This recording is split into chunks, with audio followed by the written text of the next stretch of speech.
Today, we're back again looking at Adherent Apologetics' second part of my video responding to his 36 questions for atheists. You know, this response-ception stuff kind of drives me crazy.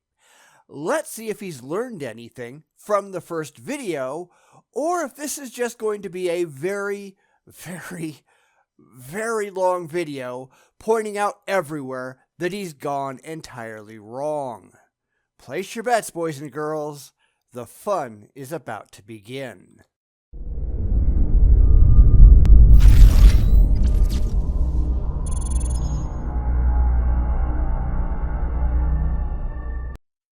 Adherent Apologetics has released his second video in response to my response to his video, so I thought we'd better go take a look.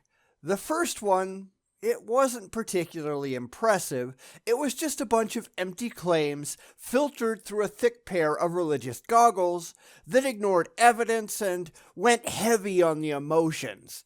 I think we all kind of expected that. So, will he have improved this time around? Or is it going to be a lot more of the same? I'd rather it be the former, but I kind of suspect it's going to be the latter, just like every other theist out there who has ever responded to me and then ultimately runs away. I'm willing to have an open mind, though, so impress us, adherent. Show us what you've got.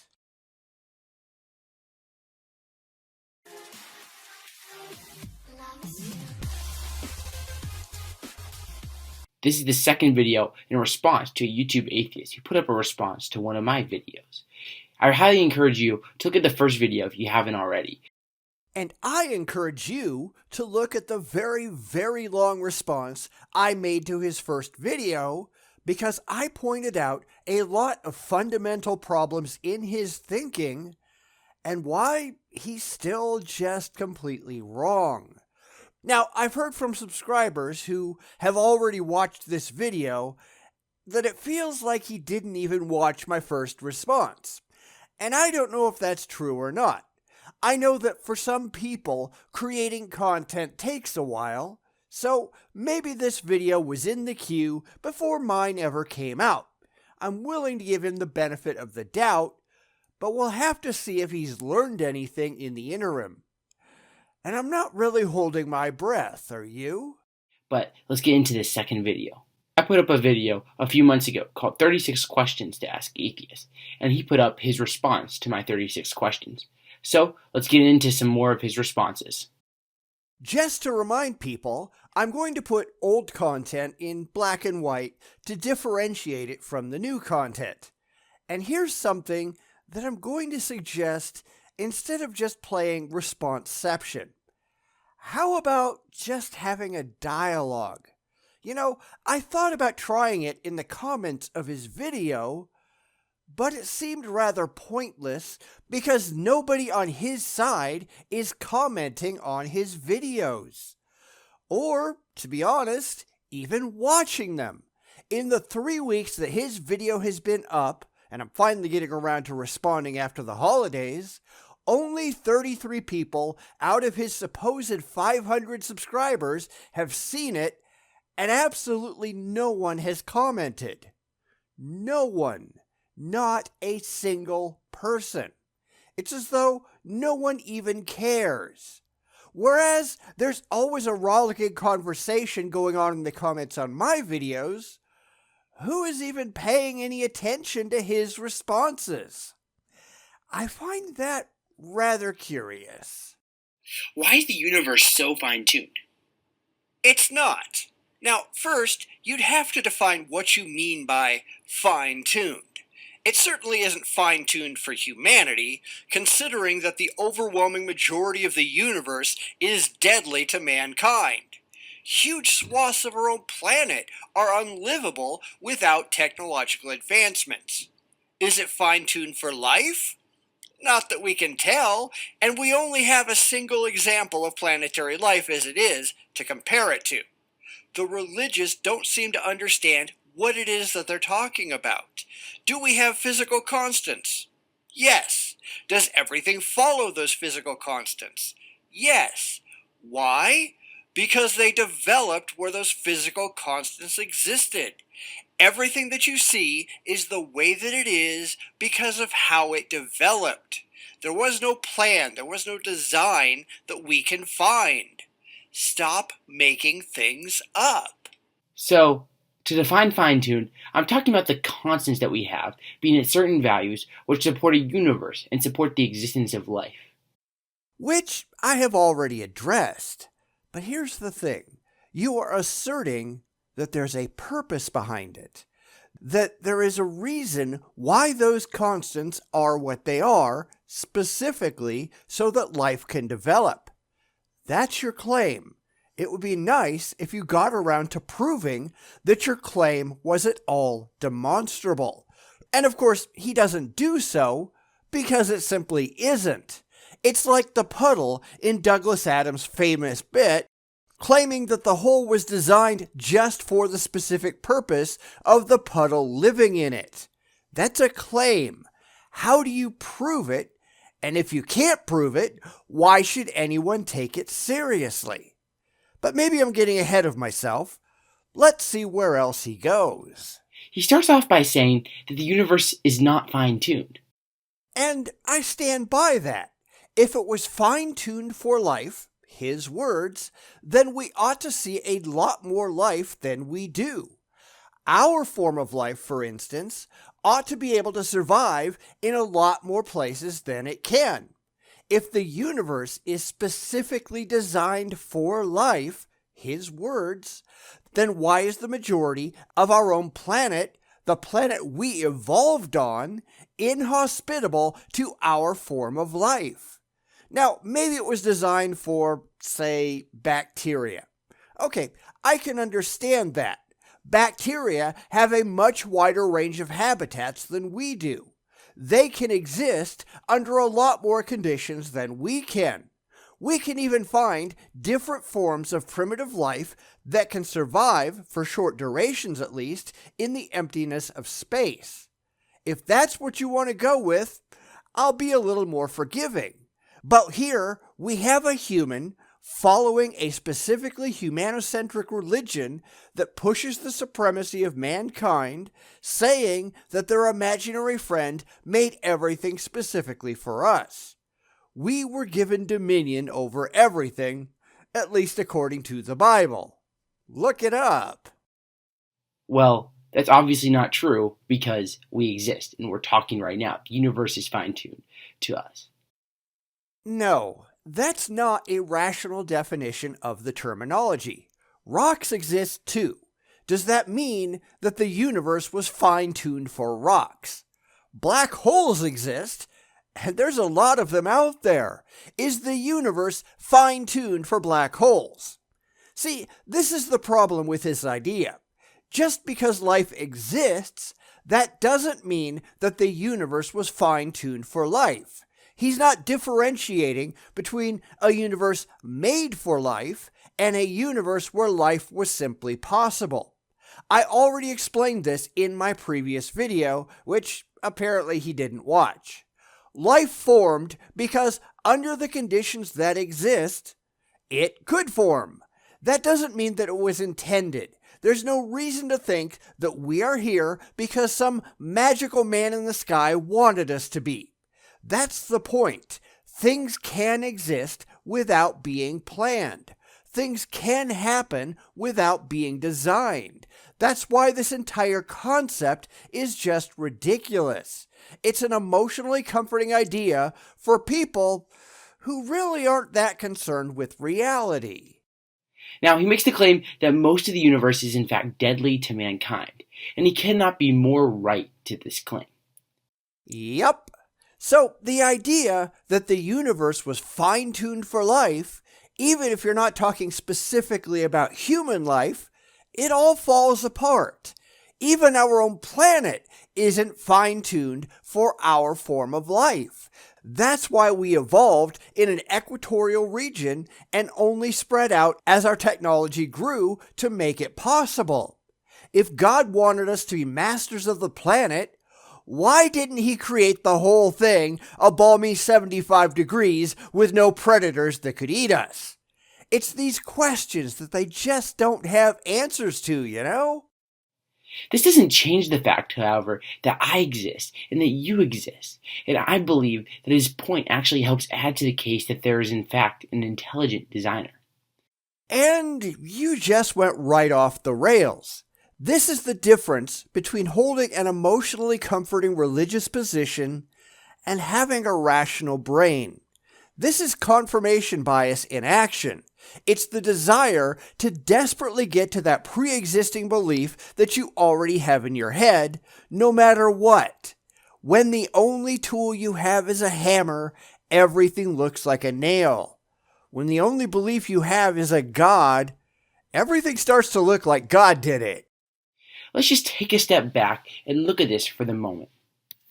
If you see a giant plot of apple trees spread across acres and acres, and in the middle of all these apple trees, there's just one single pine tree, would you assume that by chance that pine tree sprung up amongst all these apple trees?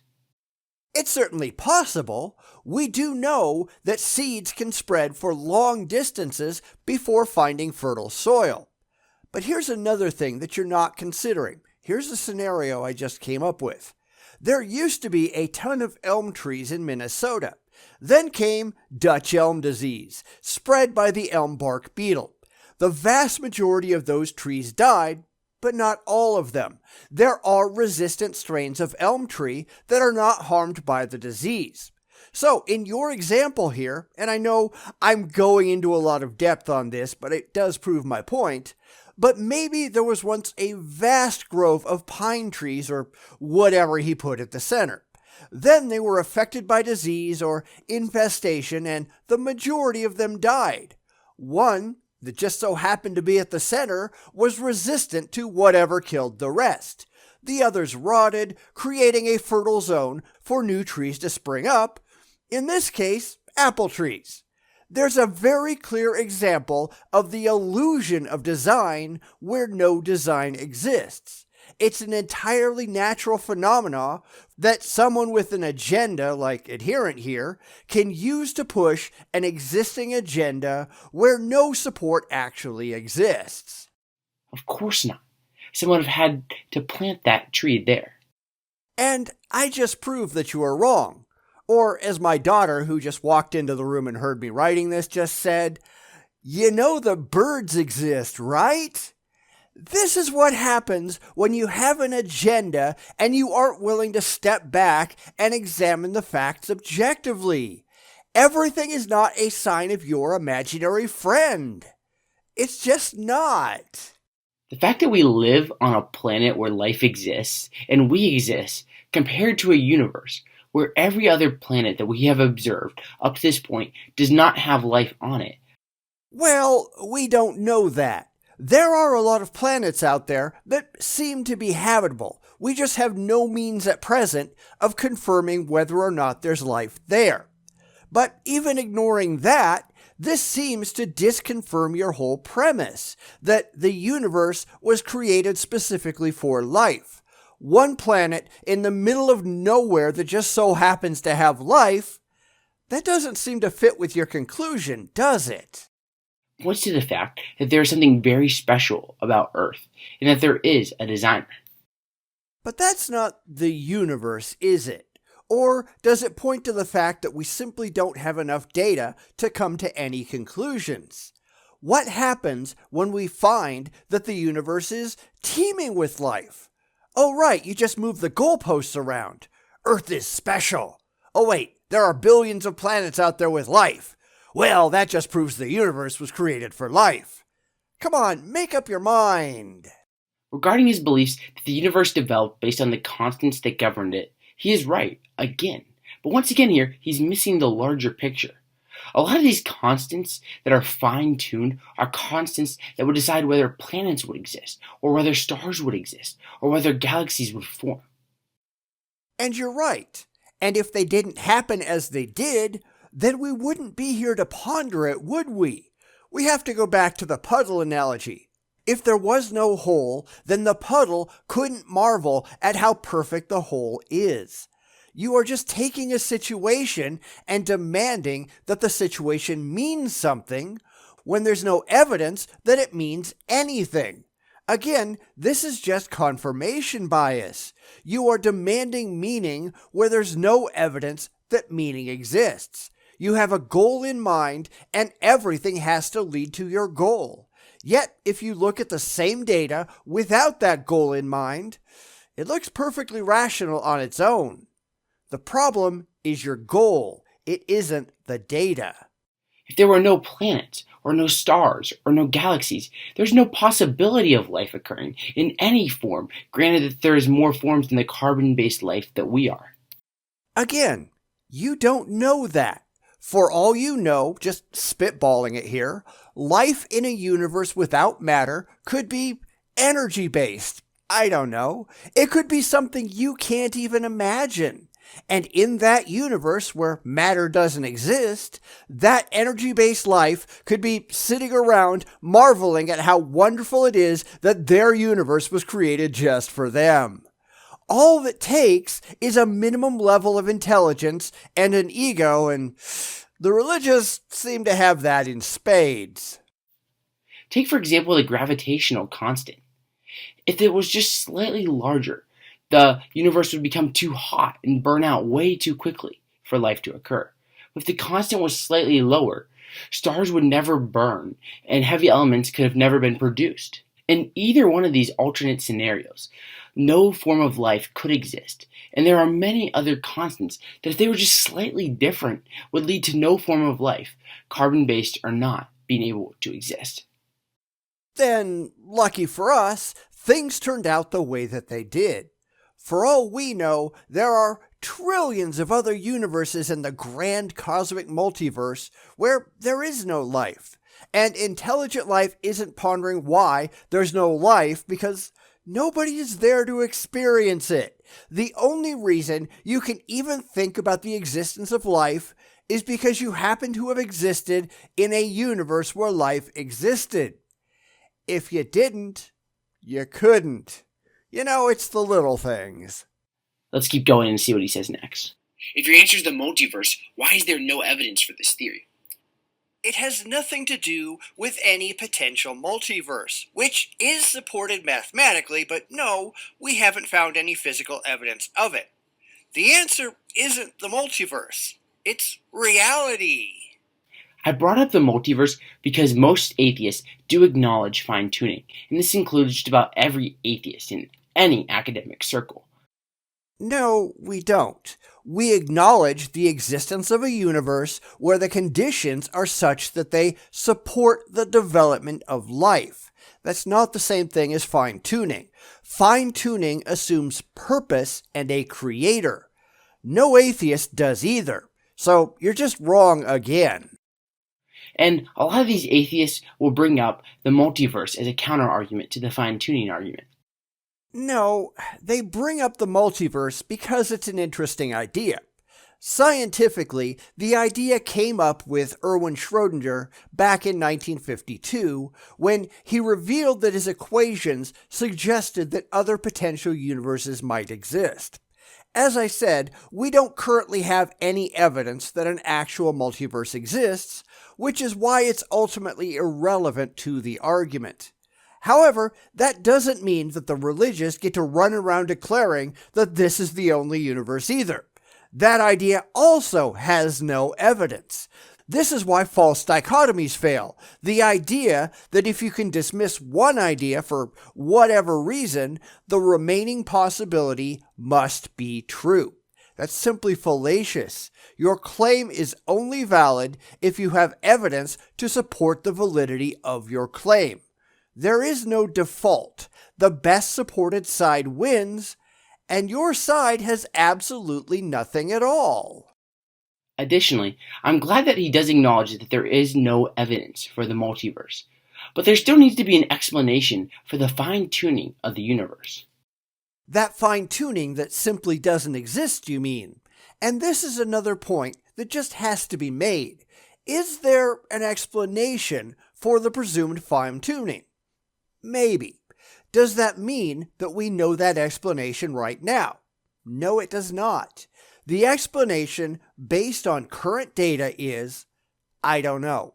Because we don't. We don't have to like that fact, but it remains nonetheless a fact. You don't just get to make something up because not knowing makes you uncomfortable. Your happiness is irrelevant. Until you figure that out, you will continue to be irrational. And you might ask yourself why I said that there may be an explanation, not that there absolutely are. If you roll a pair of dice, they will come to some number. Is there an explanation for that? No, not really. Sure, you can figure out all the physics of why a certain number came up at a certain time under specific conditions. But that only tells you how it happened. It doesn't tell you why. The religious are most often looking for why. There may be no why. There may be no purpose. It could be just the luck of the draw or the roll of the dice. It just so happens to be the way that it is. That often makes the religious unhappy because they want there to be a purpose, even if there isn't one. The universe may simply be the way that it is for no defensible rhyme or reason. It's something the religious simply do not want to consider. Let's go to the next clip. Is it possible that there is no natural explanation for the origin of life? Possible? I don't know. But we have plenty of ideas, and so far at least, there's no reason to call upon anything supernatural to explain everything that we see. Just because we don't currently understand it doesn't mean that we might not get there sometime in the future. And we have never once found a single mystery in the universe whose answer turned out to be God. All of them have natural explanations. I don't know is not God did it. Logically speaking, of course it is possible that there is no natural explanation for the origin of life. But you can't get from it's possible to it's true without evidence. And unfortunately for you, you have none. That's the whole point. You have nothing but blind faith and wishful thinking. We have never seen anything for which the answer demonstrably turned out to be supernatural. Not once. Not ever. Is it impossible that we might someday? No. But the time to believe it is the moment that it's proven and not one instant before. You're jumping the gun, son. When he says that he doesn't know if it's possible or not, that troubles me because it makes me question if he's willing to even consider the possibility that there is no natural explanation for the origin of life. The answer is, we don't know. I will consider anything for which there is objective evidence. You have presented no objective evidence. Thus, we don't even know if it's a coherent concept. The whole idea of the supernatural is just made up anyhow. There's nothing that objectively leads to it. It's an ad hoc rationalization equating, I don't know, with some magical thinking that makes some people feel good. In fact, magic is a very good analogy. What the religious are essentially doing whenever something comes along that they can't immediately explain, their explanation becomes magic. Well, says who? No matter how many times it's claimed, there has never been a single question that has ever been demonstrably shown to be supernatural. In fact, the religious can't even define what the supernatural is. What is it? What is it made of? How does it operate? And how do we test for it? They don't know. It's just a placeholder for their own ignorance. I also agree with him that there are plenty of theories for the origin of life, but that doesn't mean that any of them are true. Nor does it mean that your religious beliefs are true. But the theories that we have, they all at least have some evidence for them, unlike your God hypothesis. History is very hard to replicate and prove. Until we develop time travel, we can't go back to the dawn of history and find out what actually happened. We can only look at the evidence and try to find the best explanation based on the evidence that we have. But where science has made great strides in doing so, religion hasn't even made a good faith effort.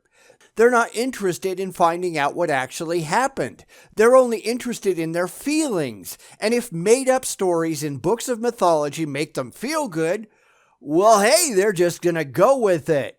Where are all the crack religious laboratories researching their holy books scientifically to see if they stand up to reality?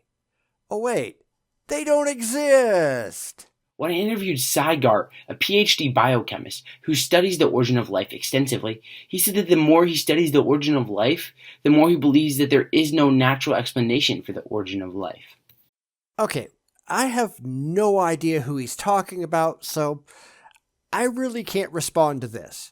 Of course, what one person says doesn't really matter, and color me suspicious, I'm sure Adherent here only interviewed someone who was already on his side, and people come to religious conclusions for all kinds of emotional reasons, but never intellectual ones.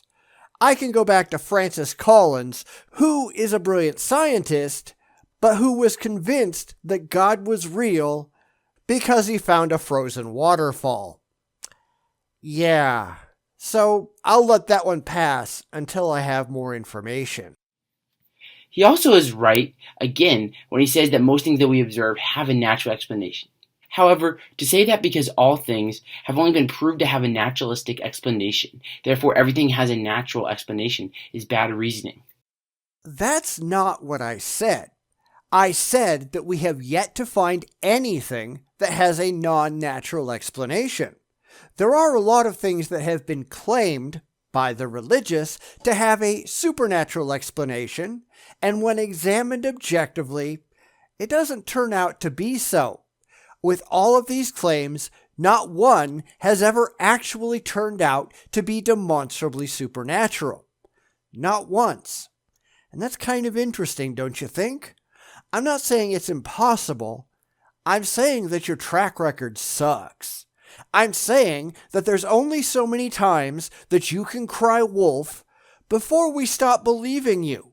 Now, you may believe it, but belief doesn't equal proof, and you need proof. Let us know when you come up with some.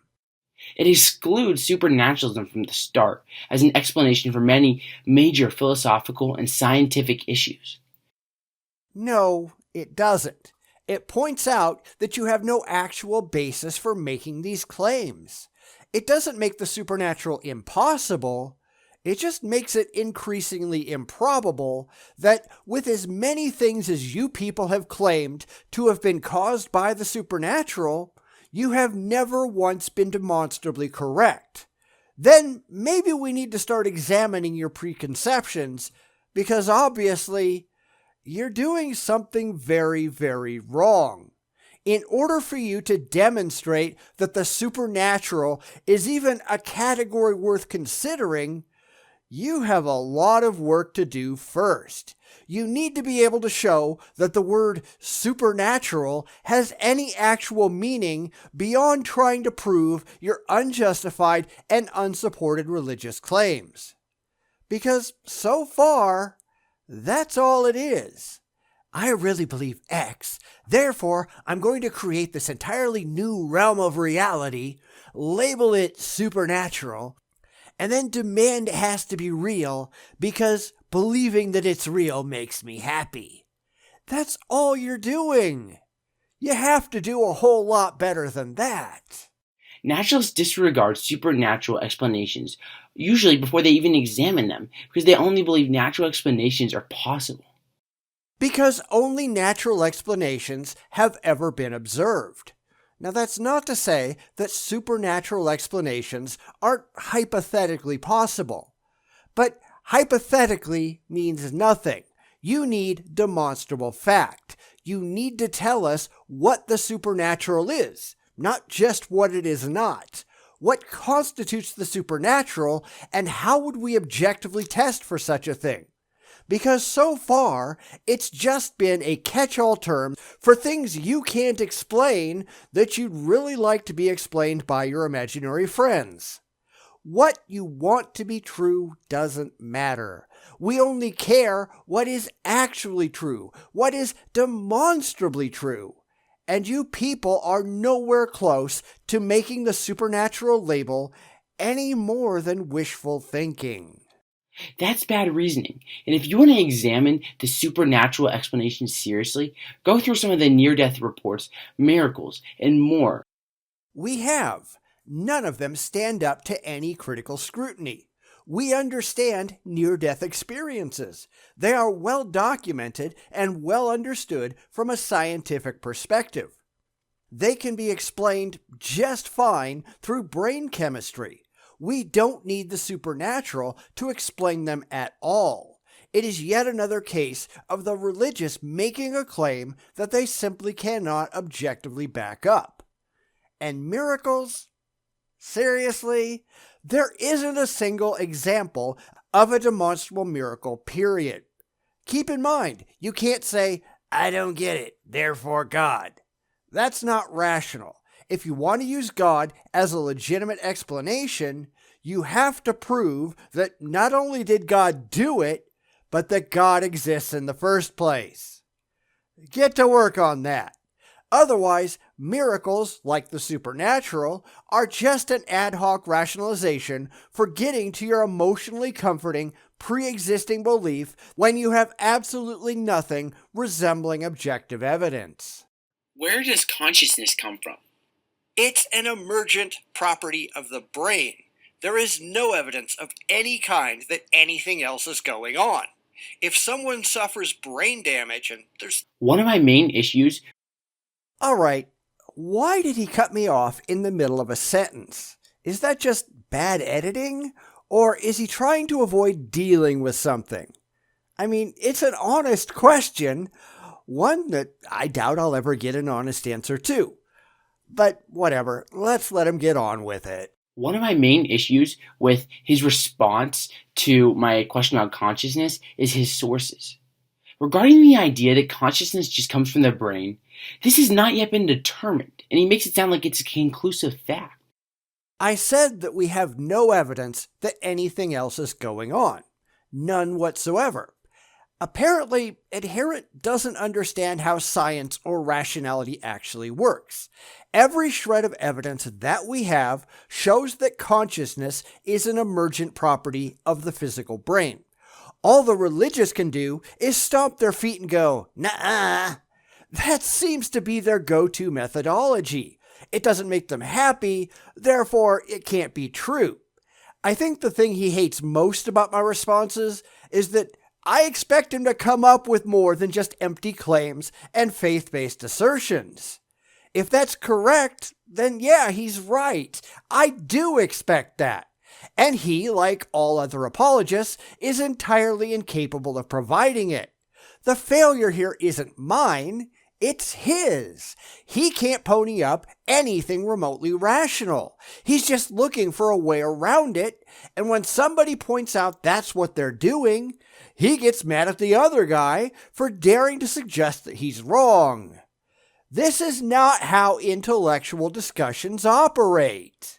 There are numerous people, such as Dr. Peter Fenwick, a neuropsychiatrist, who believes that because of things such as near-death experiences, the brain does not produce consciousness, but rather is the filter of consciousness. I'm glad that's what they believe. Now, how about they get around to proving it? Because beliefs don't mean a damn thing. You don't just get to arbitrarily declare that there's something else going on there when you have absolutely nothing that you can point to as a demonstrable source of your position. Now, for Peter Fenwick, indeed, he is a proponent of something else going on. So what? He hasn't proven it. He hasn't shown it. He hasn't demonstrated it. According to his article, Near-Death Experiences, he suggests the plain fact is that none of us understands these phenomena. As for the soul and life after death, they are still open questions, though I myself suspect that NDEs are part of the same continuum as mystical experiences. And his evidence for any of this is non-existent. It's just not. Therefore, he's pretty widely criticized. He's ignoring science in favor of his emotions. Neurologist Michael O'Brien wrote of Fenwick, "Most people would not find it necessary to postulate such a separation between mind and brain to explain the events." And Robert Todd Carroll, who created the Skeptic's Dictionary, suggested that Fenwick has made metaphysical assumptions and dismissed possible psychological and physiological explanations for near-death experiences. Just because you found some nutball that agrees with your beliefs, who the rest of the scientific establishment points at and laughs, that doesn't give your position any credibility. It just doesn't. When he says that there is no evidence of any kind that anything else is going on, I would just have to say that the facts and many neuropsychiatrists disagree with you. And you're wrong. What you're doing here is cherry picking. This is not at all uncommon among the religious and other fringe irrational groups. They ignore the wealth of scientific data and the majority position in favor of one guy sitting in the corner rocking back and forth and spouting something that they find emotionally palatable. It's the same kind of thing that the flat earthers do, the same kind of thing that the anti-vaxxers try. They have to be right, so they try to find anyone with any kind of scientific degree, even if they're demonstrably not doing actual science, then they're held up as the hero to the cause. These are not serious questions in the scientific arena. These are lunatics spouting a bunch of unsupported nonsense. Come on, you have to do better than this. Of course, someone's mental state changes because of brain damage, because the brain is involved in consciousness. But that doesn't mean that consciousness comes from the brain. Then, by all means, show us evidence of something else going on. Go ahead. You don't just get to make something up because it makes you feel good. You have to actually produce testable and objectively verifiable evidence that leads you to that conclusion. And that's where everything that you've been spouting breaks down. You have nothing. You've never had anything. You're wandering around blind, led by the nose by your emotions, desperate to find your way into that comforting fantasy land that you've had drummed into your head since before you had any inkling of reason. And you're happy to throw away all of demonstrated science if you can just find a couple of lunatics who say things that you can fit into your emotionally comforting narrative. Sorry, I'm going with the wealth of knowledge and the weight of data that shows that the best explanations that we currently have are entirely natural. You have done nothing but flap your lips. You haven't shown that your position is demonstrable at all. Until you can, you're just going to remain a laughingstock. Finally, I would like the source of this so-called split brain where one side believes in God and the other does not. Did you even try to look it up? Because if you had, you'd have your answer. There's even a video on YouTube with a neuroscientist talking about the case. I'll link it below in the description. There are also cases of other split-brain patients, such as a kid who one half wanted to be a pilot and the other half wanted to be an artist. I'll throw those in below too. Do some research, Adherent. It really isn't that difficult. I looked into this and I researched it, and I just found no source for this claim. It seems like a baseless claim to me. Then you didn't look very hard, because I found it in about 10 seconds on Google. Your Google foo is failing you, my friend. It just is. So, if I'm wrong, I'd love to see it, because I just want the evidence wherever it leads. And I hope everyone out here does as well. So thanks for listening, guys. I'm Zach. This is Adherent Apologetics. This is part 2 of my response. Be sure to like, subscribe, and I will see you next time. You know, I really don't buy that, sorry. It's easy to say that you want to see the evidence, but you have demonstrated time and time again that you're either ignorant of the evidence or that you're willing to just throw the evidence away when it gets in the way of your religious beliefs. It's easy to cling desperately to anything that supports what you really want to be true, It's quite another thing to care only about the truth and not care where you wind up. Now, I do the latter, and you very clearly do the former. It's a problem. If the evidence leads to a demonstrably real God, then I will believe in that demonstrably real God. If it isn't demonstrably real, though, then no, I won't. It fails the rational sniff test. What appeals to me on an emotional basis simply doesn't matter, and I think that's a fundamental difference between the rational and the religious. They only care about their feelings, and we don't care at all. If the evidence pointed to the existence of a real, objectively demonstrable evil God, we'd believe in it. We probably wouldn't like it, but reality is reality no matter how it makes us feel. The religious simply do not operate that way. It's feelings first, evidence only when convenient.